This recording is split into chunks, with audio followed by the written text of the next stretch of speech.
கும்ப ராசிக்காரர்களுக்கான இன்றைய பலன்கள். கும்பராசிக்காரங்களே, இன்றைய தினம் உங்களுக்கு சூப்பரா இருக்க போகுது. சரிங்களா? கடந்த 2 நாளா அமாவாசை தினம். சரிங்களா? அதுவும் ராகுவோட சேர்ந்திருக்காரு. ஸோ கடுமையான ஒரு மனசை பாதிக்க மாதிரியான சூழல்கள் கடந்த 2 நாளாக நடந்திருக்கும். ஆனால் இன்னைக்கு அந்த அமைப்புகள்லாம் மாறி ரொம்ப ரொம்ப பாசிட்டிவாக இன்னைக்கு நாளை ஆரம்பிக்க போறீங்க. இன்னைக்கு காலையில் எந்திரிச்ச உடனே ஏதாவது ஒரு சுபகாரிய விஷயம் உங்கள் காதில் விடும். சரிங்களா? மகாலட்சுமி தாயாருடைய அருள் இன்னைக்கு கும்பராசிக்காரங்களுக்கு பூரணமா இருக்கு.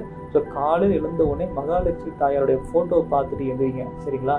தாயாருக்கு அருகிலுக்கு கோயிலுக்கு போயிட்டு உங்களால் முடிஞ்ச சிறு சிறு கோயிலுக்கு அர்ச்சனை பண்ணிட்டு வாங்க. தாயாருக்கு பாலாபிஷேகத்துக்கு பால் வாங்கி கொடுங்க. சரிங்களா? ஸோ இன்னைக்கு உங்கள் வீட்டில் பெண்களால் சுப செய்திகள் ஏதாவது வரணும். நீண்ட கால நண்பர்கள், நீண்ட கால சொந்தக்காரங்களாம் ரொம்ப நாள் வராமல் இருந்தாங்கன்னா கூட இன்னைக்கு அவங்க மூலமாக ஏதாவது ஒரு பாசிட்டிவான விஷயங்கள்லாம் சேரும். இன்னும் சில பேருக்கு புதுவிதமான தொழில் வாய்ப்புகள் ஏற்படும். அதன் மூலமாக உங்களுடைய மதிப்பு, மரியாதை, கௌரவம் எல்லாம் உயரும். புகழ் ஓங்கும். பண வரவு நிச்சயமா இன்னைக்கு உண்டு.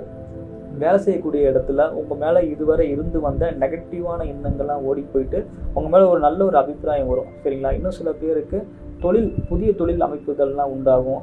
தொழில் மாற்றம் உண்டாகும். வேலை மாற்றம் உண்டாகும். அதே போல வெளிநாடு போறதுக்கு முயற்சி பண்ணிட்டு இருந்தீங்க அப்படின்னா அதுக்குள்ள நீங்க கண்டிப்பா முயற்சி பண்ணலாம். சரிங்களா? இன்றைய தினம் எப்படி பார்த்தாலும் உங்களுடைய கடந்த கால தவறுகள் எல்லாமே சரியாகி பாசிட்டிவா ஆரம்பிக்கக்கூடிய ஒரு நாள். சரிங்களா? இன்னைக்கு எல்லாமே சரியாகும். வாக்குவாதங்கள், சண்டை சச்சரவுகள், குடும்பத்துக்குள்ள பொருளாதாரத்து பிரச்சனைகள் ஏதாவது இருந்தாலும் கூட இன்னைக்கு நிச்சயமாக அதுக்கான ஒரு நல்ல மாற்றம் தான் உண்டாகும். உங்களை புரிஞ்சுக்காதவங்க கூட புரிஞ்சுக்குவாங்க. நீங்க சொல்றத அவங்க கேட்பாங்க. அதனாலேயே குடும்பத்துல ஒரு நல்ல ஒரு இணக்கம் உண்டாகும். குழந்தைகளுக்கு தேவையான உதவிகளை உங்களால் செய்யற அளவுக்கு பொருளாதார வல்லமை கடவுள் நிச்சயமா இன்னைக்கு கொடுப்பாரு. நன்றி.